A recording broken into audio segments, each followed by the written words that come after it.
அனைவருக்கும் வணக்கம். வீரபாண்டியன் மனைவி பாகம் 1 அத்தியாயம் 22. மலர்ந்த தாமரையைப் போல கீழ்த்திசை செக்கர் வானத்தில் உதயசூரியன் குலுங்கினாலும் ராஜபாட்டையில் பாய்ந்தோடும் கூண்டு வண்டிக்குள் உருவம் தெரியாத இருள் கவிந்திருந்தது. ஒரு சிறு ஒளிக்கீற்று கூட உள்ளே நுழையாதபடிக்கு கூண்டு வண்டியில் இருபுற திரவைகளிலும் வைக்கோல் கட்டுகளை அடித்திருந்ததால் உள்ளே குமையும் இருட்டுக்குள் குங்கிலிய கலைய நாயனாரின் உருவம் அவருக்கே தெரியவில்லை. குங்குமம் அப்பிய அவரது முகத்தில் உள்ள பிரகாசமான இரு சுடர் வெளிகள் மட்டுமே வைடூரிய கற்கள் போல ஜொலித்தன. அவர் அருகில் மௌனமாக வீற்றிருந்த வீரபாண்டியன் தேவிக்கு பொன்னிற உடல் இருளில் புலப்படவில்லை என்றாலும் அவளது உடல் பளிச்சென்று தெரிந்தது. பொழுது விடிந்து விட்டதா என ஆவலோடு கேட்டாள் தேவி. முன்புற வைக்கோலின் மினுமினுப்பில் இருந்து அவ்வாறுதான் நினைக்கிறேன் என்றார் நாயனார். என் பிராணநாதரிடம் போய் சேரப்போகிறேன் என்ற ஆனந்த கனவில் இந்த 2 நாள் இரவும் நான் உறங்கவே இல்லை. நீரும் உறங்கவில்லையே. உனக்காகவாவது உன் பிராணநாதரிடம் போய் சேரப்போகிறோம் என்ற நம்பிக்கை இருக்கிறது தாயே. ஆனால் என் நாதன் என்ன தன்மையன் என்று என் மனதால் கூட உருவகப்படுத்தி பார்க்க என் புத்திக்கு எட்டவில்லையே. பொய்யனா மெய்யனா ஒருவனா இருவனா என்றெல்லாம் சில சமயங்களில் மதி குழம்புகிறேன் தாயே. உன் பிரயாணம் முடிந்து விடலாம். ஆனால் என் நாதனை நம்பி நான் புறப்பட்ட பிரயாணம் இந்த பிறவி வரை முடியாது தாயே என நாயனார் தம் சிவநாதரின் திருநாமத்தை பூஜித்தார். என் பிராணநாதரே துணை என்றுதான் பிராண தியாகம் செய்து கொள்ளாமல் அபாயத்தின் மத்தியில் புறப்பட்டு வந்தேன். தாயே, உனக்கு துணையாவது ஒரு நாதன், எனக்கு துணையாவதும் ஒரு நாதன். ஆனால் எவ்வளவு வித்தியாசம்! லட்சியம் விரிய விரிய சூன்யம்தான் தட்டுப்படுகிறது என்றார் நாயனார். இறைவன் தொண்டில் இறங்கி மெய்ப்பொருளை நாடும் துறவியான நீர் உமது உடலெங்கும் குங்குமம் பூசி உம்மை மறைத்துக் கொள்வதன் தத்துவம் எனக்கு புரியவில்லை என்றாள் தேவி. தாயே, பரமாத்மாவோடு என் ஜீவாத்மா இரண்டர் கலப்பதற்கும் ஒரு பெருந்தடையாக இருப்பது இந்த உடல் தத்துவம். மாயாதேவியால் விளைந்த இந்த உடலை மறக்க வேண்டும் என்பதற்காகவே சக்தியின் பிரசாதமான குங்குமத்தால் என் உடலை மறைத்துக் கொள்கிறேன். என்னை மறக்க பழகும் போதுதான் என் உயிரில் உள்ள நாதனை காணலாம் என்பது என் நம்பிக்கை. நாதரின் மாளிகைக்குத்தானே நேரே போகிறோம் என தேவி ஆனந்த பரவசத்தோடு கேட்டாள். ஆம், இன்னும் சிறிது நேரத்தில் நம் வண்டி நாதன் மாளிகையை அடைந்துவிடும் என நாயனார் தாரை தாரையாக கண்ணீர் வடித்தார். நான் ஆனந்தப்படும் போது நீர் ஏன் அழுகிறீர்? நீ உன் நாதன் மீது அன்பு வைத்திருக்கும் அளவு அன்பே சிவம் என்று பூஜிக்கும் என்னால் இந்த உலகில் உள்ள எதன் மீதும் அன்பு வைக்க முடியவில்லை தாயே. நான் மகா பாவி. ஜல் ஜல் என்று வேகமாக போய்கொண்டிருந்த கூண்டு வண்டி சட்டென்று ஓரிடத்தில் நின்றது. மறுபடி இந்த குதிரைக்கும் கால் ஒடிந்து விட்டதோ என தேவி கலவரமடைந்தாள். நாயனாரே, வண்டி ஏன் நின்று விட்டது? இறைவன் நம்மை மறுபடியும் சோதிக்கிறானா என்று தேவி துயரம் தொய்ந்த குரலில் கேட்டாள். இல்லை தாயே, சோதனைகள் எல்லாம் முடிந்து விட்டன. நாதன் மாளிகை வாயிலை அடையும் வரை வண்டியை வழியில் எங்கும் நிறுத்தக்கூடாது என வண்டிக்காரனுக்கு கட்டளை. நாதன் மாளிகை வாசலை அடைந்து விட்டோம் தாயே என்றார் நாயனார். அவ்வளவுதான். தேவிக்கு சர்வாங்கமும் ஆனந்தத்தால் புல்லரித்தது. பிராணநாதரின் முக தரிசனம் காணப்போகிறோம் என்ற ஆசையில் ஒரே கணத்தில் பூவாகி பிஞ்சாகி காயாகி கனியாகும் புத்துயிர் வேகம் அவள் மேனி எங்கும் துள்ளியது. வேகமாக வண்டிக்குள் அரசவை பெட்டகத்தின் மீது படுத்திருந்த பாலகுமாரனான வீர கேரளனை தட்டி எழுப்பி அவனது கையை பிடித்துக் கொண்டாள். கூண்டு வண்டியின் திறவையை அடைத்திருந்த வைக்கோல் கட்டை அகற்றினாள். முகம் எங்கும் ஆனந்த பொன்முறுவல் பொங்கி வழிய மான் போல துள்ளி குதித்து கூண்டு வண்டியிலிருந்து கீழே இறங்கினாள். வண்டி ஒரு பிரம்மாண்டமான மாளிகையின் வாசல் முன்பு நின்றிருந்தது. அங்கே தேவியை வரவேற்க வீரபாண்டியன் ஆவலோடு காத்திருக்கவில்லை. அதற்கு பதில் சர்வாங்கமும் குங்குமம் பூசி இன்னொரு குங்கிலிய கலைய நாயனார் நின்று கொண்டிருந்தார். அதை கண்டு தேவி திகைத்தாள். அவளை அழைத்து வந்த குங்கிலிய கலைய நாயனாரோ கூண்டு வண்டிக்குள் தலை குனிந்தவாறு இருந்தார். அவருடைய திருமேனியை மறைத்திருந்த குங்குமம் தான் ஆற்று தண்ணீரில் கரைந்து போய் இருந்ததே தவிர அவருடைய திருமுகத்தை மறைத்திருந்த குங்கும பூச்சு இன்னும் அழியாமல் இருந்தது. வண்டிக்கு வெளியிலோ தேவியை வரவேற்க இன்னொரு குங்கிலிய கலைய நாயனார். இருவருக்கும் ஏறக்குறைய ஒரே உயரம், ஒரே உருவத் தோற்றம். இருவரும் சர்வாங்க குங்கும பூச்சால் தங்கள் உடல் தத்துவத்தை மறைத்துக் கொள்ளக்கூடியவர்களாக விளங்கினார்கள். அந்த இரு நாயனார்களையும் அதிசயத்துடன் மாறி மாறி பார்த்த வண்ணமே தேவி அசைவற்று நின்றாள். வெளியில் நின்று கொண்டிருந்த நாயனார் தேவியை வியப்புடன் பார்த்துவிட்டு, திலகவதி, திலகவதி என்று ஆவலுடன் கூவிக்கொண்டே அந்த வண்டிக்குள் எட்டி பார்த்தார். உள்ளே அவரை போல ஒரு நாயனாரின் உருவத்தை தவிர வேறு எந்த திலகவதியும் வரவில்லை என்பதை கண்டதுமே அவரது விழிகளில் பீதி நிறைந்தது. பரபரப்புடன் தேவியை உற்று நோக்கி, தாயே, நீ யார் என்று கேட்டவர் ஏதோ பளிச்சென்று ஒரு நினைவு வந்தவராக, தாயே, நீ வீரபாண்டியன் தேவியா என அலறினார். ஆம் என பதிலளித்த தேவி அவரை வாஞ்சை ததும்பும் விழிகளால் பார்த்து, சிவனடியாரே, நீர் கூப்பிட்ட திலகவதி எங்களுடன் வரவில்லை. இந்த நாயனாருடன் அந்த புண்ணியவதி நெட்டூர் கோட்டைக்கு வந்தாள். என்னை காப்பாற்ற வேண்டும் என்பதற்காக எனக்கு பதில் அவளே சித்திரக்கூடத்தில் தங்கிவிட்டாள். சோழிய பகைவரிடம் சிக்கி அவளுக்கு எவ்வித அபாயமும் நேரிடாமல் இருக்க வேண்டும் என கண்ணீர் கலங்க கூறினாள். இல்லை தாயே, அவள் உண்மையில் திலகவதியாக இருக்க மாட்டாள். என் தமக்கையார் எந்த பாவகரமான செயலிலும் பங்கு பெற மாட்டாள் என்று கூறிய நாயனார் ஆத்திரத்துடன் வண்டிக்குள் இருந்த நாயனாரை சுட்டிக்காட்டி, அந்த மகாபாவி என்னை போல் நடித்து உன்னை வஞ்சித்து விட்டான் என்று அண்ட பகிரண்டமும் கிடுகிடுவென நடுங்குவது போல பயங்கரமாக அலறினார். நீ யார் என தேவி அவரை வினவினாள். நான் தான் உண்மையான குங்கிலிய கலைய நாயனார். உன்னை அழைத்து வந்தவன் வெறும் வேடதாரி. நாடகத்தால் இறைவன் அடியார் போல நடித்து உன்னை ஏமாற்றிய வஞ்சகன் என்று கதறினார். ஒன்று விளங்காமல் தேவி கலவரம் அடைந்தாள். தன்னை அழைத்து வந்த நாயனாரை நோக்கி, என்னை பகைவரிடமிருந்து காப்பாற்றி நேரே என் நாதரின் மாளிகைக்கு அழைத்து வந்திருப்பதாக சொன்னீரே என்று கேட்டாள். வேடதாரி நாயனார் மெல்ல வண்டியில் இருந்து இறங்கி வந்து பதில் சொல்வதற்குள், அதில் சந்தேகமில்லை, அவர் உன்னை நாதன் மாளிகைக்குத்தான் அழைத்து வந்திருக்கிறார் என கம்பீரமான ஒரு புது குரல் கேட்டது. அந்த குரல் வந்த மாளிகை வாசல் பக்கம் தேவி திரும்பினாள். அங்கே, வீரபாண்டிய சக்கரவர்த்திகளின் தேவியாரே, உன்னை எங்கள் நாயனார் அழைத்து வந்திருப்பது சந்தேகமில்லாமல் இந்த நாதன் மாளிகைக்குத்தான். ஆனால் உன் நாதன் அல்ல, ஜனங்களின் நாதன். ஜனநாதன் என்ற பெயரை கேள்விப்பட்டிருப்பாயே என்று ஜனநாதன் வழக்கம் போல விஷமச்சிரிப்புடன் மாளிகை வாசலில் வந்து நின்றான். அவனது கையில் நாமம் இடப்பட்ட ஒரு சொம்பு இருந்தது. தேவி மதி குழம்பினாள். என் நாதரின் ராஜ பிரதானிகளை எல்லாம் எனக்கு நன்றாக தெரியும். ஆனால் ஜனநாதன் என்ற பெயர் உள்ள ஒருவர் இதற்கு முன்பு இருந்ததாக கூட கேள்விப்பட்டதில்லையே என்றாள் தேவி. என்னுடைய நீளமான பட்டங்களை எல்லாம் வரிசை கிரமமாக சொல்லி நான் யார் என்பதை விளக்கினால் என்னை விட என்னை பற்றி நீ அதிகம் கேள்விப்பட்டிருப்பாய் என்று கூறிவிட்டு சிரித்தான் ஜனநாதன். இது எந்த ஊர் என்று தேவி கலவரத்துடன் கேட்டாள். உன் நாதனும் தந்தையும் தங்கி இருப்பதாக நீ எதிர்பார்த்து வந்த பொற்கை அல்ல இது. உன்னுடைய நாதன் தோற்று ஓடிய உங்கள் தலைநகரான மதுரை என்று ஜனநாதன் சிரித்தான். மதுரையா என்று கேட்ட தேவியின் நெஞ்சில் எண்ணற்ற பீதி எண்ணங்கள் பரிந்தன. தன்னை அழைத்து வந்த அந்த நாயனாரின் பக்கம் திரும்பி, இதெல்லாம் என்ன, நீர் யார் என ஓவென கதறியவளாக கேட்டாள். அதற்கு பதில் சொல்ல மனம் கூசியவர் போல தலை குனிந்து நின்றார். ஜனநாதனோ கலகலவென சிரித்துக் கொண்டே, தேவி, உன்னை அழைத்து வந்த அந்த நாயனார் வேறு யாரும் அல்ல, நெற்றியில் நாமம் போடும் எங்கள் அனுமார்தான் என்று சொல்லிவிட்டு அவர் பக்கம் திரும்பி, அனுமாரே, பிராட்டியார் முன்பு உன் உருக்காட்டு படலத்தை விரைவில் முடித்துவிடு என்று சொல்லிக்கொண்டே தன் கையில் கொண்டு வந்த ஒரு சொம்பு தண்ணீரையும் அவரது சிரசின் மீது கொட்டி, இது காவிரி தீர்த்தம். வைணவ அனுமார் சிவமத நாயனாராக உருமாறிய பாவத்தை இந்த ஒரு சொம்பு தண்ணீர் கழித்துவிடும் என்று சொல்லி சிரித்தான். செம்பு தண்ணீரால் நாயனாரின் முகத்தில் இருந்த குங்குமம் கரைந்து போகவே ஓர் அழகிய வாலிபனின் முகமாக மாறியது. தெருக்கூத்தாடிகள் மொட்டை தலை சாமியாராக வேடமிட தலையில் அணியும் சிரசணியை நாயனாரின் சிரசிலிருந்து கழற்றிவிடவே போலி நாயனார் சுருண்ட கேசங்களுடன் கூடிய ஒரு சுந்தர வடிவமுள்ள வாலிபனாக மாறினார்.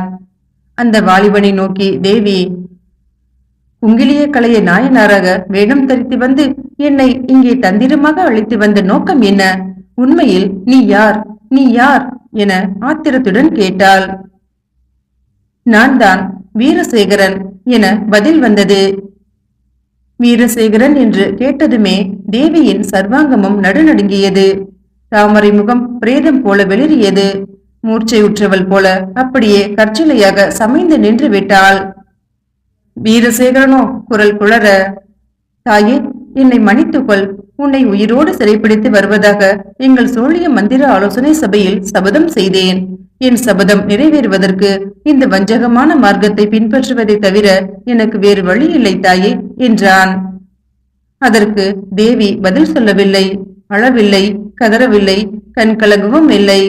சோக நாடகத்தில் எல்லாவித கோர ஆட்டங்களும் முடிந்து விட்டது போல விரக்தி உணர்ச்சியுடன் அசைவற்று நின்றாள். நிஜ குங்கிலிய கலைய நாயனாரோ அவர்கள் இருவருக்கும் நடுவில் ஆத்திரமாக வந்து நின்று தேவியை நோக்கி, வீரசேகரன் என்ற இந்த வைஷ்ணவ பாவியும் ஜனநாதன் என்ற அந்த மா பாவியும் என்னை சிறையில் அடைத்து வைத்தார்கள். என் தமக்கையரான திலகவதியையும் எங்கள் ஊரில் இருந்து சிறைப்பிடித்து வந்து அவளை தனியாக அடைத்து வைத்து சித்திரவதை செய்து மானபங்கமும் செய்ய போவதாக சொன்னார்கள். என்னையும் அவளையும் விட்டு விடும்படி இந்த பாவிகளிடம் நான் கெஞ்சி கதறினேன். என்னுடைய பூர்வாசிரம சரித்திரத்தையும் முக்கியமாக வீரபாண்டிய சக்கரவர்த்திகளோடு நான் சம்பந்தப்பட்ட ஒவ்வொரு சிறு நிகழ்ச்சியையும் விடாமல் சொன்னால் எங்களை விட்டுவிடுவதாக சொன்னார்கள். நான் குன்றக்குடி திருவிழாவில் உங்கள் மந்திர தலைவர்களில் ஒருவரான பொன்னம்பலக்காரரை சந்தித்தது உட்பட ஓர் அற்ப நிகழ்ச்சியை கூட விடாமல் அவ்வளவையும் சொல்லிவிட்டேன். அவ்வளவும் இந்த வைஷ்ணவ பாவி என்னை போல் நடித்து உன்னை ஏமாற்றி சிறைப்பிடித்து வர உபயோகப்படும் என்று அறியாமல் நான் மதிமோசம் போனேன். உன்னை வஞ்சிப்பதற்கு என் உருவம் உபயோகப்பட்டது தாயே. என் முன்ஜென்ம பாவ வினைதான் அது என்று பலவாறாக புலம்பினார் அவர். ஜனநாதன் அவரை நோக்கி சிரித்துக் கொண்டே, மெய்யடியாரே, ஒன்றுக்கும் உபயோகப்படாத ஊத்தை சடலம் என பாடுவீரே. குங்குமம் பூசிய உமது திரு உருவம் உம்மை அறியாமலே எங்களுக்கு எவ்வளவு பெரிய காரியத்திற்கு உபயோகப்பட்டது பார்த்தீரா என்றான். அவனை எரித்து விடுவது போல நாயனார் பார்த்துவிட்டு தேவியை நோக்கி பரிபவம் ததும்பும் குரலில், தாயே, என் தமக்கையார் மீதுள்ள பாசத்தினாலும் அவளுடைய மானத்தை காப்பாற்ற வேண்டும் என்ற உணர்ச்சியினாலும் நான் மதிமோசம் போனேன். நீ இந்த பாவிகளிடம் சரிப்பட என்னை அறியாமலே காரணமாகிவிட்டேன். என்னையும் திலகவதியையும் விடுதலை செய்ய போவதாகவும் இளையான்குடி சிறையிலிருந்து திலகவதி நேரே குண்டு வண்டியில் இங்கு வரப்போவதாகவும் சொல்லி அந்த ஜனநாதன் என்ற பாவி என்னை இங்கே நிற்க வைத்தான். படுபாவி, நம்பிக்கை மோசம் செய்து விட்டான் என்றார். அதற்கு ஜனநாதன் அலட்சிய சிரிப்புடன் அவரை நோக்கி, நாயனாரே, உம்மை போன்ற வெற்றாள்களிடம் ஜனநாதன் அனாவசியமாக நம்பிக்கை மோசம் செய்வதில்லை. கூடிய வரையில் என் வாக்குறுதியை காப்பாற்றுவேன். இதோ பாரும் உமது திலகவதியை என்று சொல்லிவிட்டு கைகளை தட்டினான். உடனே மாளிகையின் உள்ளிருந்து 2 சேவகர்கள் துறவினி போல காஷாய ஆடை தரித்த ஒரு பெண்ணை அழைத்து வந்து நிறுத்தினார்கள்.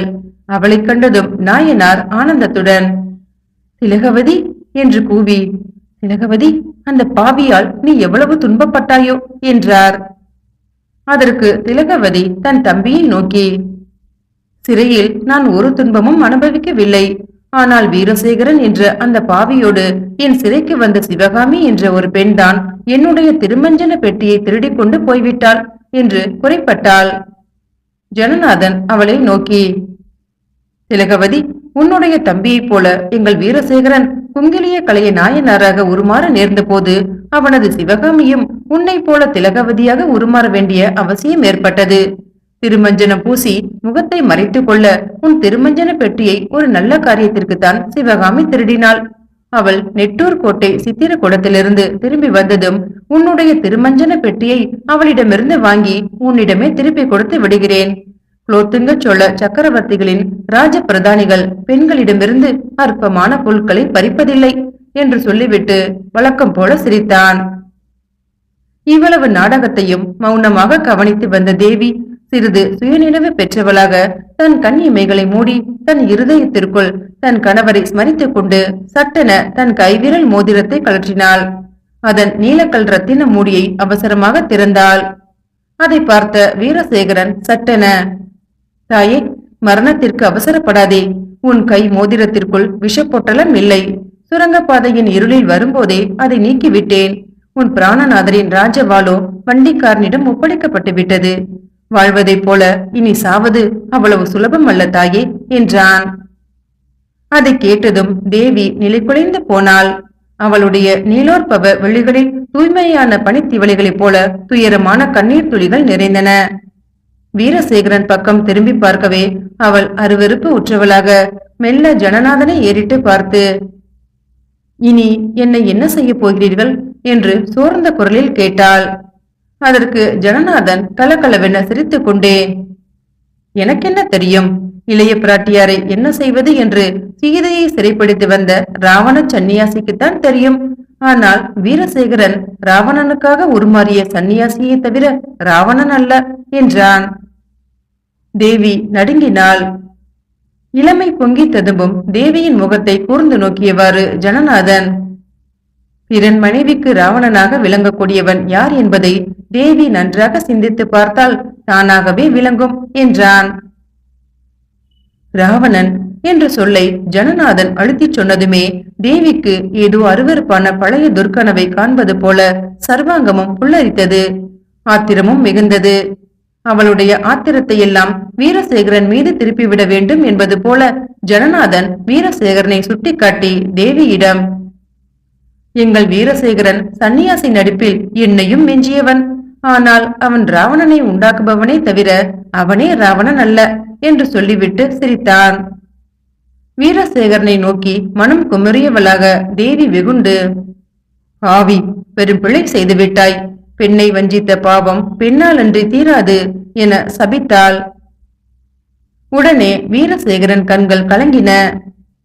தாயே, வஞ்சனையை வாயளவிலும் விரும்பாத நான் என் வாழ்நாளில் என் மனசாட்சி அறிந்து செய்த முதல் வஞ்சகச் செயலே இதுதான். உன்னை உயிரோடு சிறைப்பிடிப்பதாக நான் செய்த சபதம் நிறைவேறுவதற்கு ஜனநாதன் சொன்ன இந்த சூழ்ச்சி முறையை தவிர எனக்கு வேறு வழி இல்லை தாயே, என்னை மன்னித்துக்கொள் என்று குரல் தழுக்க கூறினான். தேவி அவனை நோக்கி சீறினாள். தாயே தாயே என்று என்னை கூப்பிட்டு வஞ்சித்து விட்டாய். தாய் என்ற புனிதமான வார்த்தையை உன் வாயால் சொல்லாதே. உன்னுடைய காரிய வெற்றிக்காக பெற்ற தாயையும் பிறனுக்கு தாரமாக்க மனம் கூசாத மா பாவி நீ என்று சீறினாள். தேவியின் அந்த வாக்குகளை கேட்டதும் வீரசேகரனுக்கு மெய் சிலிர்த்தது. உதடுகளும் நெஞ்சும் துடித்துடித்தன. தேவியோ மேலும் விடாமல், பிறன் மனைவியை சிறை செய்வதை பெரும் லட்சியமாக கொண்ட மகா வீரனே, நீ பெண்மையின் சக்தியை உணரவில்லை. சீதையின் கற்பு இலங்கையை சுட்டரித்ததை நீ மறந்திருக்கலாம். முன்பு கண்ணகி என்ற உங்கள் சோழ நாட்டு கற்பரசி எங்கள் மதுரையை சுட்டெரித்த கதையையும் நீ மறந்திருக்கலாம். இனி பாண்டி நாட்டு பெண்ணொருத்தி உங்கள் சோழ நாட்டை சுட்டெரிக்கும் சரித்திரத்தை நீ காண்பாய் என சீறினாள். அதை கேட்டு ஜனநாதன் கலக்கலவென சிரித்தான். அவனை நோக்கி ஆத்திரத்துடன், நீ நம்பவில்லையா என கேட்டாள் தேவி. இல்லை இல்லை, உன்னை விட நான் தான் அதை அதிகமாக நம்புகிறேன். கதை கதையாக இருந்து விடாமல் சரித்திரமாக மாற வேண்டும் என்பதுதான் என் மனோரதமும் என்றான் ஜனநாதன். வீரசேகரன் பக்கம் தேவி விருட்டென திரும்பி, பிறன் மனைவியை சிறையெடுப்பதாக சபதம் செய்த பேதையை பெண்மையை களங்கப்படுத்தி எந்த நாடும் பொன்னாடாக திகழ்ந்ததும் இல்லை, எவனும் பெருமையுடன் வாழ்ந்ததும் இல்லை என்றாள். தேவியின் சுடுசொற்கள் முன் வீரசேகரன் உணர்ச்சி வசப்பட்டான். துள்ளி தாவி ஜனநாதனின் இடையில் தொங்கும் தன் வீர வாளை வெடுக்கென உருவி பலமாக ஓங்கி பிடித்தான். தாயே, என்ன வார்த்தைகள் சொல்லிவிட்டாய். என் கையில் வீரவாள் இருக்கும் வரை உன் பெண்மைக்கு எந்த களங்கமும் ஏற்படவிடேன்.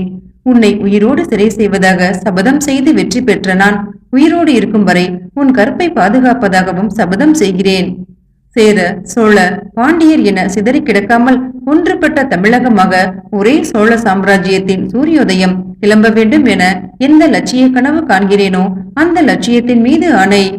எந்த தமிழன்னை அகிலம் முழுவதும் பிரகாசிக்க வேண்டுமென அல்லும் பகலும் பூஜிக்கிறேனோ அந்த தமிழன்னையின் மீது ஆணை. எந்த வெற்றி வாளை நம்பி என் லட்சிய யாத்திரையில் குதித்தேனோ அந்த என் விஜயவாளின் மீது ஆணை. எந்த தேச கடமைக்காக உன்னை சிறை செய்தேனோ அந்த கடமையின் மீது ஆணை. என் உடலின் உயிரின் ஓர் அணு இருக்கும் வரை என் கடவுளே வந்தாலும் கூட உன்னை தொடவிட மாட்டேன். உன் கற்பிற்கு எவனாலும் பங்கம் ஏற்படுமாயின் என் கையில் உள்ள இந்த கத்தியை பொடி பொடியாக உடைத்தெறிவது மட்டுமல்ல, அவற்றை என் நெஞ்சுக்குள் புதைத்தும் விடுவேன் என வீரசேகரன் ஆணையிட்டான். அவனது வீர உள்ளத்திலிருந்து வெளிப்படும் உணர்ச்சி பிரவாகங்களை கண்டு தேவியும் சிறிது மனம் குழைந்தாள். தாயே, உன் பெண்மையை பாதுகாப்பேன் என்ற என் சபதத்தை நீ பரிபூரணமாக நம்ப வேண்டும் என கூறிக்கொண்டே வீரசேகரன் தன் கையில் ஓங்கிய கத்தியின் முனையினால் தன் நெற்றியில் கிழித்து அதிலிருந்து கொட்டும் இரத்த துளிகளை தேவியின் மலர்பாதங்களில் விழச் செய்தான். தாயே, என் ரத்தம் இனி உன் புனிதத்தை பாதுகாப்பதற்காக உன் பாதங்களில் அடைக்கலாம். இன்று என் நெற்றியில் விழும் கத்திவடு பெண்ணின் கற்பை நினைவூட்டும் சின்னமாக என்றென்றும் விளங்கட்டும் என்றான். தேவியின் கண்களில் நீர் நிறைந்தது. என் வாக்குறுதிக்கு பிரதியாக உன் வாக்குறுதியை நினைவூட்டுகிறேன் தாயே. நான் உன்னை சிறை வைத்து பலத்த காவல் புரிந்தாலும் கூட உன் பிராணநாதர் உயிரோடு இருக்கும் வரை உன் கற்பிற்கு பங்கம் நேர்ந்தால் ஒழிய என் அனுமதியின்றி பிராண தியாகம் செய்து கொள்ள கூடாது. பெண் குற்றவாளிகள் தற்கொலை செய்து கொள்ளாமல் தடுப்பதற்காக அவர்களது தாளிரும் கூதலை நீக்கிவிட வேண்டும் என்று ஒரு சிறை விதி இருப்பதாலும் அதிலிருந்து உனக்கு சலுகை தர விரும்புவதாலுமே உன்னிடம் அந்த வாக்குறுதியை வற்புறுத்தி கேட்கிறேன். அவ்வாறே ஆகட்டும். என் பிராணநாதரின் மீது ஆணையிட்டு சொன்ன என் வாக்குறுதியை இன்று மறவேன் என தேவி கண்ணீருடன் உறுதி கூறினாள். தாயே, இந்த வாக்குறுதிக்கு பிரதியாக உன் விடுதலையை தவிர வேறு எந்த உதவி கேட்டாலும் தருகிறேன் என்றான் வீரசேகரன். சிறைக்குள் எப்போதாவது ஒரு துளி விஷம் மட்டும் கேட்பேன். அதை தவிர வேறு எந்த உதவியையும் உன்னிடம் எதிர்பார்க்கவில்லை என்றாள் தேவி. தேவைப்பட்டால் ஒரு துளி விஷம் அல்ல தாயே, என் நெஞ்சின் ரத்தத்தோடு பல துளி விஷத்தையும் கலந்து தருவேன். உன் கற்பை பாதுகாக்க என் மரணத்தாலும் முடியாவிட்டால் நானே உன்னிடம் விஷம் கொண்டு வந்து தருவேன் என வாக்குறுதி கொடுத்தான் வீரசேகரன். இவ்வளவு உணர்ச்சிகரமான சம்பவங்களை எல்லாம் அலட்சியமாக சிரித்துக்கொண்டே கவனித்து வந்த ஜனநாதன் மெல்ல வீரசேகரன் காதுக்குள், வீரசேகரா, நீ வீரபாண்டியன் தேவியை உயிரோடு சிறைப்பிடிப்பதாக சபதம் செய்தது மட்டும் போதாது, அவளுடைய கற்பை பாதுகாப்பதாகவும் சபதம் செய்ய வேண்டும் என்பது என் திட்டம். அதற்காகவே தேவிக்கு ஆத்திரம் உண்டாக்கி நீ இவ்வாறு சபதம் செய்யும்படியான ஒரு உணர்ச்சிகரமான சூழ்நிலையை நான் உண்டாக்கினேன் என்றான். வியப்புற்ற வீரசேகரன் ரகசியமான குரலில் அவனிடம், இதன் உள்ளர்த்தம் என கேட்டான். இப்போது உனக்கு தெரியாது. அசல் ராவண சந்நியாசியின் உருக்காட்டு படலம் ஆரம்பமாகும் போது அது தானாகவே உனக்கு விளங்கும் என்றான் ஜனநாதன் பரம ரகசியமாக. அப்படியெனில் ராவணன் யார்? யோசித்துப்பார், அதுதான் இனி நான் எழுப்ப போகும் கேள்வி என ஜனநாதன் விஷம புன்னகை செய்தான். ஏதோ சிந்தனையில் ஆழ்ந்திருந்த தேவி நெஞ்சு விம்ம நெடுமூச்சு எறிந்தவளாக அந்த இரு வாலிபர்களையும் நோக்கி, என்னை நீங்கள் இங்கே மதுரையிலே சிறை வைப்பதை பற்றி எனக்கு கவலை இல்லை. என் பிராணநாதர் இங்கு படையெடுத்து வந்து என்னையும் எங்கள் தலைநகரையும் ஒருங்கே மீட்பார். உன் பிராணநாதர் உன்னை சிறை மீட்டு சென்றால் நான் அதிக ஆனந்தம் அடைவேன் தாயே. ஆனால் என் உடலில் உயிர் உள்ளவரை உன்னையோ இந்த மதுரையையோ என் கையில் இருந்து வீரபாண்டியன் மீட்க விடமாட்டேன். தலைநகரை மீட்க வராத வீரபாண்டியன் தன் பட்டத்தரசியை சிறை மீட்கவாவது இங்கு பெரும்படை எடுத்து வருவான் என்பது நாங்கள் எதிர்பார்க்க கூடியதுதான். இங்கு பெரும் யுத்தம் ஒன்றுக்கு நாங்கள் தயாராகவே இருப்போம் என்றான் வீரசேகரன். ஜனநாதன் அவனை நோக்கி கலகலவென சிரித்து, இல்லை தம்பி, நீங்கள் இருவரும் எதிர்பார்ப்பது வீண். இங்கு யுத்தமே நடக்காது என்றான். அவனை வியப்புடன் நோக்கிய வீரசேகரன், எதனால் அவ்வாறு எதிர்பார்க்கிறாய் என்று கேட்டான். 2 மல்யுத்தாக்களில் ஒருவன் கொள்ளையாகி விடுவான், இன்னொருவன் அரூபியாகி விடுவான். யுத்தம் எப்படி நடக்கும்? நீ வீரபாண்டியன் மனைவியை சிறைப்பிடித்ததோடு இங்கே யுத்த காண்டம் முடிந்து விட்டது. இனி அடுத்த காண்டம்தான் ஆரம்பமாக வேண்டும் என்று கூறிவிட்டு சிரித்தான் ஜனநாதன். அடுத்த காண்டம் என்ன என்று கேட்டான் வீரசேகரன். அசோகவனம் என்னும் சுந்தர காண்டம்தான் என்று சிரித்தான் ஜனநாதன். இத்துடன் வீரபாண்டியன் மனைவி என்ற இந்த நாவலின் 3 பாகங்களில் முதலாவது பாகம் இனிதே நிறைவடைந்தது. விரைவில் 2வது பாகத்தில் உங்களை சந்திக்கிறேன். நன்றி.